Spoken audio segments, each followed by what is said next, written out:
பிச்சைக்காரனின் போர்வையை எடுத்து போர்த்தி கொள்ளுகின்ற ஒரு வழிபோக்கன் போல எனக்கானதை நீ முடிவு செய்கின்ற பொழுது உன்னை எதிர்கொள்கிறது என் மௌனம்.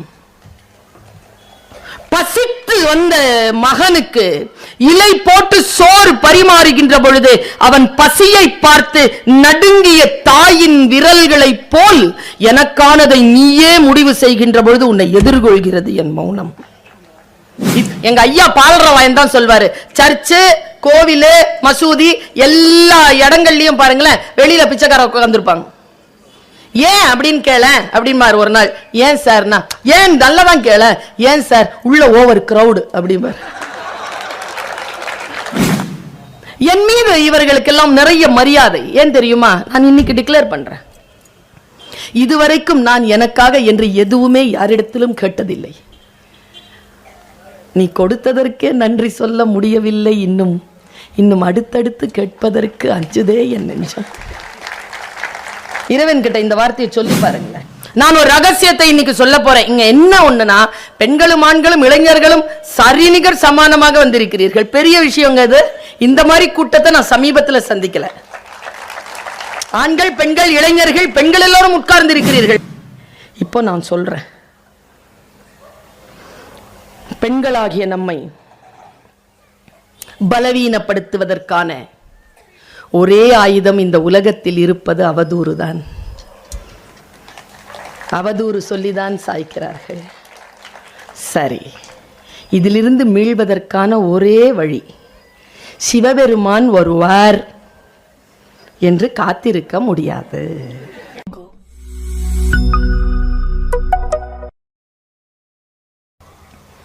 தமிழச்சி அவர்கள் ஒரு கவிதை எழுதியிருப்பார். உங்களுக்கு டிப்ஸ், இதை சொல்லும்போது அதை சொல்லிட்டு சொன்னீங்கன்னா கைத்தட்டல் வரும். சொன்னீங்களா, எங்களுக்கு சொல்லிக் கொடுக்க மாட்டீங்களா? தமிழச்சி எழுதியிருப்பார், எனக்கானதை நீயே முடிவு செய்கின்ற பொழுது, கணவனை பார்த்தோ, அண்ணனை பார்த்தோ, பையனை பார்த்தோ, கூட இருக்கிற எந்த ஆணும் பார்த்தோ அவள் சொல்கிறாள். தமிழச்சியின் கவிதை, எனக்கானதை நீயே முடிவு செய்கின்ற பொழுது உன்னை எதிர்கொள்கிறது என் மௌனம்.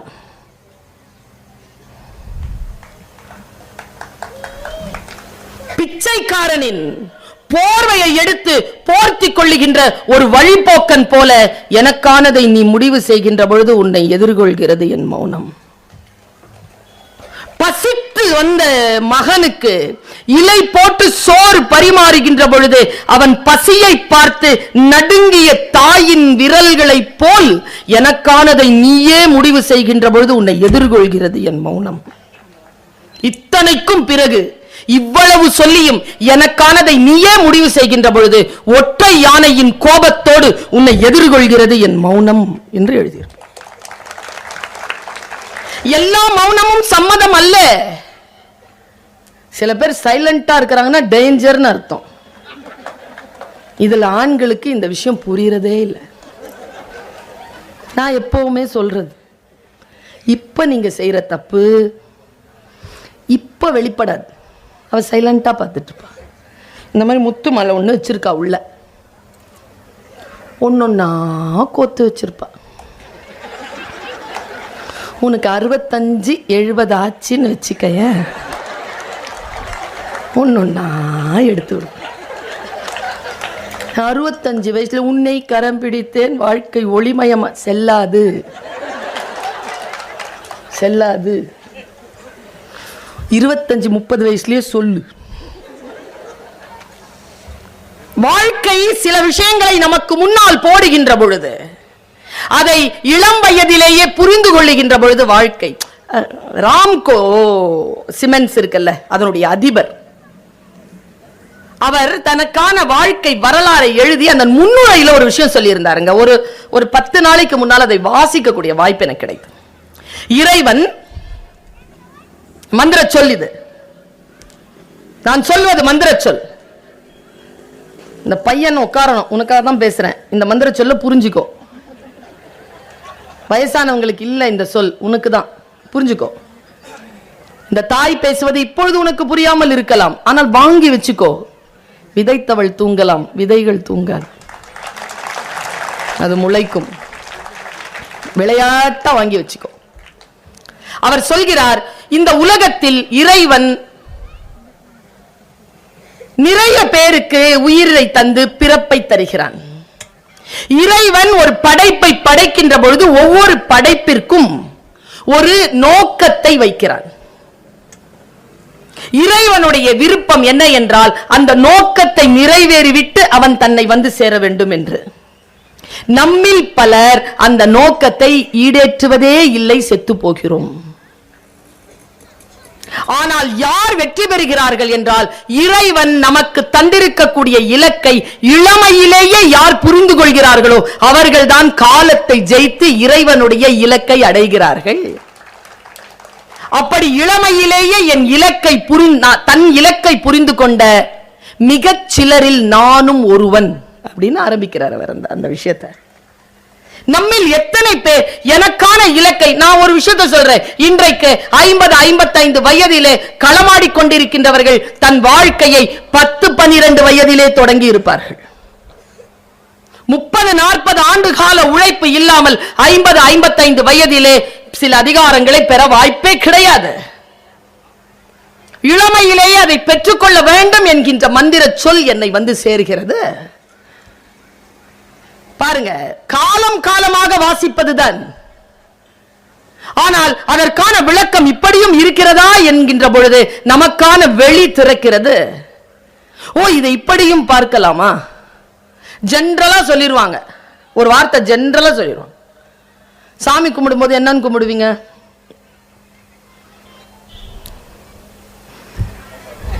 நான் நல்லா இருக்கணும், அப்புறம்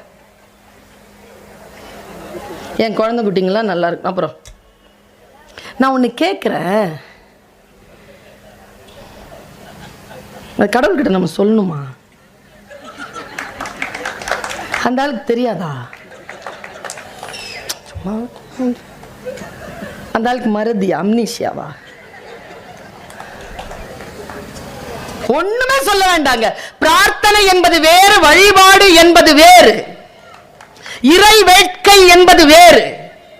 நாம் வழிபாடு செய்வதே இல்லை. எங்க ஐயா பால்ரவாயன் தான் சொல்வாரு, சர்ச்சு, கோவிலு, மசூதி எல்லா இடங்கள்லயும் பாருங்களேன் வெளியில பிச்சைக்கார உட்கார்ந்துருப்பாங்க. ஏன் அப்படின்னு கேள அப்படின்பாரு. ஒரு நாள், ஏன் சார்னா, ஏன் நல்லதான் கேள, ஏன் சார் உள்ள ஓவர் கிரௌடு அப்படின்பாரு. இது கொடு அது கொடு என்று பிச்சை கேட்பதற்கு பெயர் அல்ல பிரார்த்தனை, அதல்ல வழிபாடு. நீ சும்மா போய் ஒரு 2 நிமிஷம் அப்படி கண்ணை மூடிட்டு நின்னாலே போதும், அந்த பிரசன்ஸ் போதும். நமக்கு தெரிவதில்லையே எந்த விஷயங்கள் நமக்கு தெரிகிறது. இறைவனிடத்தில் எதை கேட்க வேண்டும், இறைவனிடத்தில் எதை கேட்க கூடாது. கிறிஸ்தவர்கள் ஒரு வாட்டி ஜெபிச்சிட்டு இருக்கும் போது சொன்னாங்க, சூப்பரா ஒரு விஷயத்த சொன்னாங்க. எங்க அம்மா அந்த விஷயத்த சொன்னாங்க, உன் ஆசை எல்லாம் நிறைவேற வேண்டும் என்று நான் பிரார்த்தனை செய்ய மாட்டேன். உன் ஆசையின் மீது கடவுளுக்கு எந்த அளவில் ஒப்புதல் இருக்கிறதோ அவையெல்லாம் நிறைவேறட்டும் என்றுதான் நான் பிரார்த்திப்பேன். சூப்பர்ல. ஆண்களுக்கு சொல்லுகிறேன், தயவு செய்து கடவுளிடத்தில் வேண்டுகின்ற பொழுது என் மனைவியும் மக்களும் சந்தோஷமாக இருக்க வேண்டும் என்று மட்டும் கேட்டுவிடாதீர்கள். ரொம்ப வில்லங்கமான பிரார்த்தனை. ஏன்னா நீங்க அநியாயமா வயிறெறிய விஷயத்துல எல்லாம் அவங்க சந்தோஷமா இருக்கிறாங்க. எப்படி பிரார்த்திக்கணும்? நான் மகிழ்கின்ற அளவிற்கு என் மனைவியும் மக்களும் மகிழ்வோடு இருப்பதற்கு இறைவா அருள் செய்வாயாக. இப்படி சொல்லுங்களேன். டீட்டெயில்டும் சொல்லணும் அந்த ஆளுக்கு, இல்லைன்னா சாங்ஷன்ருவான். நம்ம எல்லாரும் கேட்கிறோம்ல, எனக்கு இது வேண்டும், என் பிள்ளைகளுக்கு இது வேண்டும். அதுக்கு மேல போறது இல்லையே. நாம சொல் எப்பொழுது மந்திரமாகும். என் மீது இவர்களுக்கெல்லாம் நிறைய மரியாதை. ஏன் தெரியுமா? நான் இன்னைக்கு டிக்ளேர் பண்றேன், இதுவரைக்கும் நான் எனக்காக என்று எதுவுமே யாரிடத்திலும் கேட்டதில்லை. நீ கொடுத்ததற்கே நன்றி சொல்ல முடியவில்லை, இன்னும் அடுத்தடுத்து கேட்பதற்கு அஞ்சுதே என் நெஞ்சம். இறைவன் கிட்ட இந்த வார்த்தையை சொல்லி பாருங்களேன். பாரதி மந்திர சொல்லாக ஒன்றை சொல்லுகிறான். மந்திர சொல். நான் ஒண்ணு கேட்கிறேங்க, இத்தனை மக்கள் சேர்ந்து நின்று என் மீது செலுத்துகின்ற அன்பை விடவா வேறு எதுவும் உயர்ந்ததாக நான் இறைவனிடத்தில் கேட்டுவிட முடியும்? சொல்லுங்க பாப்போம். ரொம்ப பிரார்த்தனையோட நான் சொல்றேன். இதை விட கூடுதலான உயர்வு ஒரு பெண்ணிற்கு ஒரு ஆணிற்கு எது கிடைத்து விட முடியும்? பாருங்க, பிரார்த்தனை எப்படி இருக்க வேண்டும் என்று பாரதி சொல்கிறார். ரொம்ப சூட்சமமான நுட்பமான மந்திர சொல் இது. பேசா பொருளை பேச நான் துணிந்தேன். இறைவனிடத்தில் பாரதி போய் கேட்கிறான், பராசக்தி, பேசா பொருளை பேச நான் துணிந்திருக்கிறேன், கேட்கா வரத்தை கேட்க நான் துணிந்தேன். இதுவரைக்கும் யாரும் கேட்காத ஒரு வரத்தை நான் கேட்க போறேன். பாரதி இல்லையா, அப்படி என்ன கேட்ற போறான்? ஏதோ இருக்கும்ல, கேட்க போறானே. கேட்கா வரத்தை கேட்க நான் துணிந்தேன். மண் மீதுள்ள மரங்கள், மக்கள், பறவைகள், புல் பூண்டு, பூச்சி இவை யாவும் நாமளா இருந்தா என்ன சொல்வோம்? நன்றாக இருக்க வேண்டும். மந்திர சொல் என்ன தெரியுமா? அதுல என் வினையால் இடும்பை தீர்ந்து. நான் ஏதோ ஒண்ணு செய்யணும் ஐயா, அந்த செய்கையால் இவர்களுக்கெல்லாம் நன்மை விளங்குவதற்காக நீ அருள் செய்ய மாட்டாயா? இறைவன் கிட்ட இப்படி கேட்டு பாருங்களேன், ஐயா நான் உயிரோட இருக்கிற வரைக்கும் என்னை சுத்தி இருக்கிறவங்களுக்கு நீ என்னென்னலாம் கொடுக்கணும்னு நினைக்கிறாயோ அதெல்லாம் என் மூலமா கூட. எவ்வளவு பெரிய விஷயம். கல்வியா, செல்வமா, அறிவா, புத்தியா, நீ என்னை சுற்றி இருக்கின்றவர்களுக்கு என்னெல்லாம் தரணும்னு நினைக்கிறியோ என்கிட்ட கூட நான் தரேன். என் வினையால் இடும்பை தீர்ந்து இந்த உலகம் இன்புற்று இருக்க வேண்டும் என்று கேட்கிறார். நான் ஒரு ரகசியத்தை இன்னைக்கு சொல்ல போறேன். இங்க என்ன ஒண்ணுனா, பெண்களும் ஆண்களும் இளைஞர்களும் சரிநிகர் சமானமாக வந்திருக்கிறீர்கள். பெரிய விஷயங்க இது. இந்த மாதிரி கூட்டத்தை நான் சமீபத்தில் சந்திக்கல. ஆண்கள், பெண்கள், இளைஞர்கள், பெண்கள் எல்லாரும் உட்கார்ந்து இருக்கிறீர்கள். நேரம் ஆகுது. மிக முக்கியமான ஒரு செய்தி நான் சொல்ல போவது. ஒரு குறள் படித்தேன். அந்த குறளுக்கு நான் இப்பொழுது ஒரு விளக்கம் தருகிறேன். இது பெண்கள் அவை. பெண்களுக்கான ஒரு ரகசியத்தை இன்றைக்கு நான் சொல்ல போகிறேன். தயவு செய்து ஆண்கள் இதை எனக்கு ஒரு சங்கல்பம் நீங்க செஞ்சு தரணும்.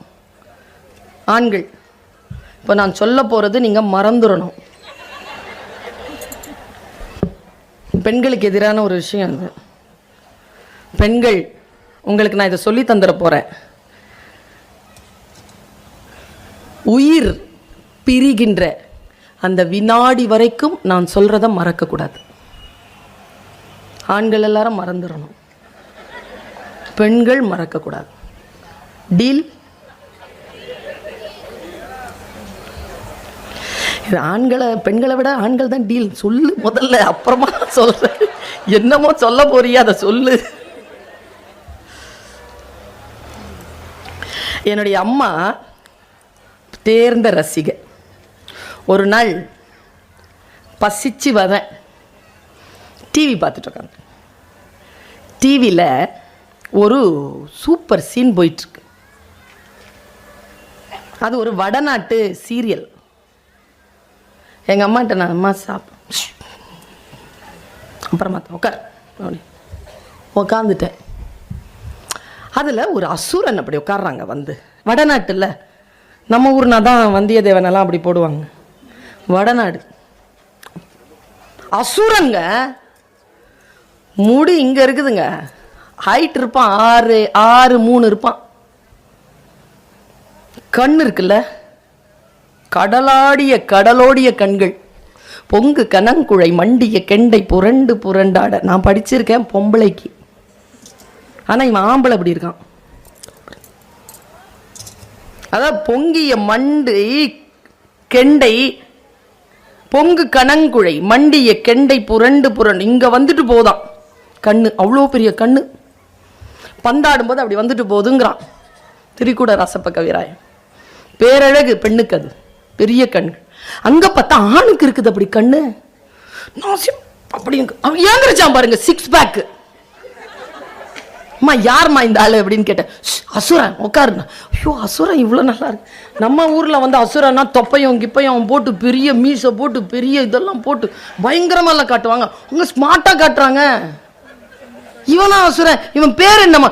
சும்மா இரு அப்படின்னாங்க அம்மா. அசுரனையே பார்த்துட்டு இருந்தேன். அவன் பேர் துர்கா மாசுர்.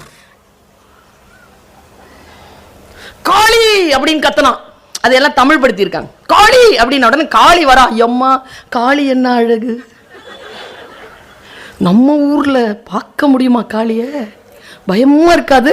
ராத்திரி நேரத்துல 12 மணி ஆச்சுன்னா காளி கோயிலை தாண்டி போறதுக்கு கொலை நடுங்கிரும். அப்படி இல்ல பயம் சாமினா. அப்படி இருக்கா. ஆனா பேரழகி, ஆனா கருப்பா இருக்கிறா. கண்ணு அவளுக்கு அவ்வளவு பெருசா இருக்கு. அப்படி பயங்கரமா வந்து நிக்கிறா.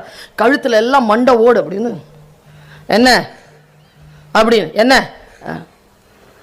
நாளை எனக்கும் ஆதிபராசக்திக்கும் போர் தெரியும். ஆதிபராசக்தியை நான் கொல்ல வேண்டும். உபாயம் தான். இப்ப சொல்லுங்க, காளி உபாயம் தரலாமா? காளிக்கு தெரியும் ஆதிபராசக்தியை கொல்றதுன்னா. பொம்பளைக்கு தான் தெரியும் பொம்பளை எப்படி கொல்றது. வரலட்சுமி அவர்கள் சிரிப்பதில் எந்த உட்கருத்தும் இல்லை. சரியா? ஒரு பெண் கிட்ட கேட்கிறான், எனக்கு சொல்லு, நான் கொல்லணும் அவளை. ஆதிபராசக்தி பாருங்க, நாம பெண்கள் எல்லோரும் ஆதிபராசக்திகள். சரியா? ஆண்கள் யார் என்று நான் சொல்ல இல்லை, சொல்லவும் மாட்டேன். கொல்லணும், எனக்கு வழி சொல்லு. மந்திர சொல் இப்ப வரப்போகுது உங்களுக்கு. சொல் எனும் மந்திரம். கொல்லணும், வழி சொல்லு. முடியாது, அவளெல்லாம் கொல்ல முடியாது, அவ ஆதிபராசக்தி, அவளை கொல்ல முடியுமா? போடா அப்படின்னு போயிட்டா. உடனே கையறுத்து போட்டாங்க. அழகான கையுங்க. டொம்முன்னு விழுந்துருச்சு. அவன் ஓடி வரா. காளி மறுபடியும், கொல்லாத, உன்னை கொல்லுக்காத, எனக்கு சக்தி தீந்துரும், கொல்லாத கொல்லாத, உன்னை கொல்லாத, நீ சொல்லலன்னா கொன்னுடுவேன்னு சொல்லிட்டு இங்க வச்சுட்டான் கத்திய. நீ சொல்லதான் நான் செத்துருவேன், உனக்கு சக்தி குறையும், நான் செத்துறேன். இல்ல இல்ல நான் சொல்றேன் இரு. அவளை நிர்பந்திக்கிறாங்க, பெண்ணை நிர்பந்திக்கிறான். நீ சொல்லு. சொல்றா பாருங்க. இததான் ஆண்கள் இப்படி சீரியஸா இது வரைக்கும் எந்த ஆண் ஏதோ ஒண்ணு ஆதிபராசக்தி. நீங்க எல்லாம் வீட்டுல இருக்கிற பொம்பளைங்களாம் ஆதிபராசக்தின்னு சொல்லிட்டீங்கல்ல, ஆபீஸ்ல வேலை செய்யறவங்களாம் ஆதிபராசக்தின்னு சொல்லிட்டீங்கல்ல, சொல்லு, அதை கொல்றதுக்கான வழி சொல். அவ சொல்றா, வானத்துல இருந்து அவ இறங்குவா சண்டைக்கு. ஆமா இறங்குவா. நீ எந்த ஆயுதமும் எடுக்காத. எடுக்காம அவளை பார்த்து கெட்ட வார்த்தை சொல்லு. கெட்ட வார்த்தை சொன்னா அவ சக்தி இழப்பாள், சின்னதாயிடுவா. அப்போ அவளை என்ன வேணாலும் நீ செய்யலாம். இவ்வளோதான் ரகசியம். பாருங்களேன், அடுத்த நாள் வருதுங்க. நான் சத்தியமா சொல்றேங்க, அன்னைக்கு நைட் நான் சாப்பிடலைங்க. ட்ரெஸ் சேஞ்ச் கூட அப்படியே படுத்து தூங்கிட்டேங்க. நான் அவ்வளோ மனவலிங்க எனக்கு. இப்படி இல்லாம இருக்குது, இப்படி இல்லாம பெண்ணுக்கு எதிராக அந்த ஆயுதங்கள் இருக்கு இந்த சமூகத்துக்கிட்ட இருக்கே. அந்த ஆயுதம் இருக்கே, அந்த ஆயுதத்தை எப்படி வெல்றதுன்னு இதோ பரவீன் சுல்தான் நான் சொல்லித்தரேன். காளி ஆதிபராசக்தியை கொல்றதுக்கான வழி சொன்னால, அந்த ஆயுதத்திலிருந்து எப்படி தப்பிக்கிறதுன்னு இதோ நான் சொல்லித்தரேன். வந்தாங்க அடுத்த நாள், ஆதிபராசக்தி கீழே இறங்குறா. இவன் எதுவுமே எந்த ஆயுதமும் இல்லாம வராங்க. நான் அப்படியே பார்க்க என் ஈரல் கொலையை பிடிச்சிட்டு நான் பார்க்குறேன். ஆதிபராசக்தி அவ்வளோதானா இன்னைக்கு பார்க்குறேன். இறங்குனாங்க கீழே. கெட்ட வார்த்தை சொல்ல ஆரம்பிச்சான் பாருங்க. பாருங்களேன், சக்திக்கு, பராசக்திக்கு கெட்ட வார்த்தைகள் கேட்டு பயிற்சியோ பழக்கமோ இல்லை. திடீர்னு அவன் கெட்ட வார்த்தை சொல்லணும், நில கொலைறாங்க. அவளுடைய ஆற்றல் எல்லாம் குறையுது, அப்படியே கீழே இறங்கி துணுண்டாயிட்டாங்க.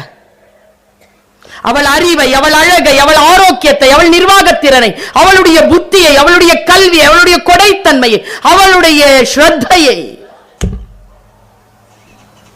அவளுடைய பேரன்பை, பெருங்கருணையை கேலி செய்கிறார். கேலி செய்ய செய்ய, நிந்தனை சொல்ல சொல்ல அப்படியே குறுகிட்டாங்க. அம்மா துணுண்டு வந்துட்டா. உடனே சிரிச்சுக்கிட்டே வாளை எடுத்துட்டு கிட்ட போனாம் பாருங்க. எங்கிருந்தோ வந்தாருங்க சிவபெருமான். சக்தி, நான் இருக்கிறேன் உனக்கு, எழு அப்படின்னு உடனே மறுபடியும் எழுந்திருச்சு நின்னா. துர்கா மாசுரன்னு ஒரே கொன்னு போட்டா. துர்காமாசுரன் செத்துட்டான். அன்றிலிருந்து அவளுக்கு பேர் துர்கை. இது கதை. இப்போ நான் சொல்றேன், பெண்களாகிய நம்மை பலவீனப்படுத்துவதற்கான ஒரே ஆயுதம் இந்த உலகத்தில் இருப்பது அவதூறு தான். அவதூறு சொல்லிதான் சாய்க்கிறார்கள். சரி, இதிலிருந்து மீள்வதற்கான ஒரே வழி, சிவபெருமான் வருவார் என்று காத்திருக்க முடியாது. அந்தால் நிச்சயமா வேற ஏதாவது வேலையில் இருப்பார். திடீர் என்று நமக்காக வரமாட்டார். அப்படின்னா நாம என்ன செய்யணும்னா, அந்த ஆயுதத்தை ஜெயிக்கக்கூடிய ஒரே வழி, பர்வீன் சுல்தானா சொல்ற மந்திரம், நம்ம சாவலாம், தப்பில்லை, எல்லாருக்கும் சாவு வரும்.